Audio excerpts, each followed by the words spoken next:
And the governor's race, though, isn't the only extremely close race that we're seeing in our area. The Senate seat in South Jersey's District 3 is also in a close heat. I mean, really close, Steve. Hi.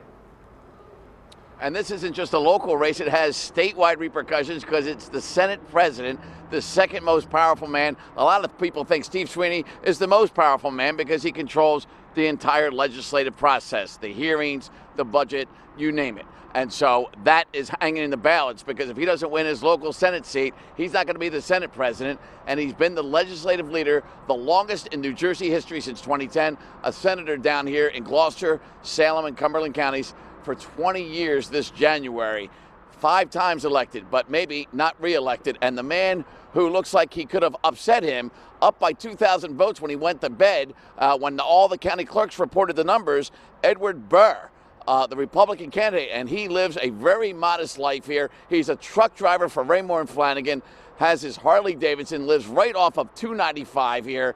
And this is not some guy who's some slick lawyer or anybody else. This is a real person hoping to be a real person in the State House. And here is his first interview since what could be the biggest upset in New Jersey political history here in South Jersey. I have no idea what's going on. I am really trying to grasp all this. I knew it would be a major upset.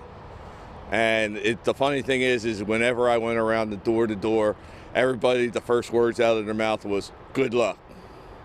Like they knew the political power that was being wielded down here. I would get people who sent me $50, sent me $25. They said, listen, I don't like the guy. I want to see you do well. And so I did what I could. You're a Harley riding Eagles fan who is a truck driver.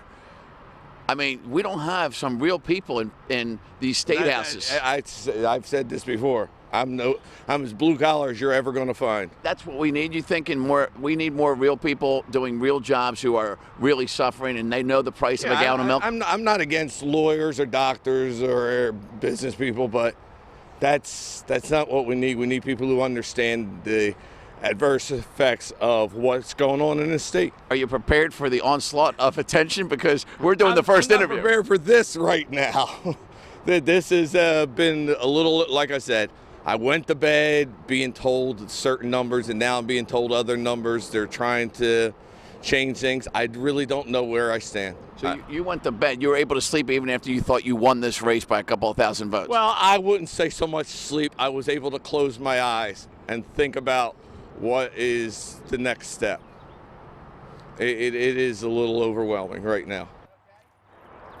All right, and he also knows the price of dog food. He has 3 spoiled adopted dogs that are the nicest 3 dogs in the world. They didn't walk all night. They just wanted to hang out with us at the news truck instead of going to walk. And he takes them on a brisk walk every day, and that's why he's in shape and 58 years old and maybe a very big, bright political future.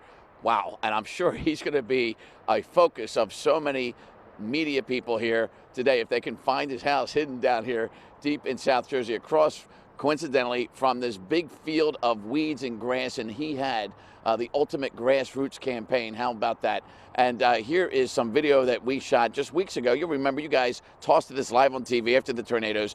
It was Governor Murphy, Steve Sweeney, the 2 most powerful guys in the state, telling the folks down here that they care about them and they were really working hard to help them come back from the tornado. And something didn't gel with the voters down here, and both of those guys are really on the fence right now if they're going to be in office or they're going to be out of office. What a story to follow. This is really fun for a reporter to cover this, and it's very refreshing not to see the same old, and see the voters actually control something and not be told who to vote for and just follow whoever spends the most money on commercials on TV. Yeah. What a difference. Yeah. Just an unbelievably interesting story out of the state of New Jersey.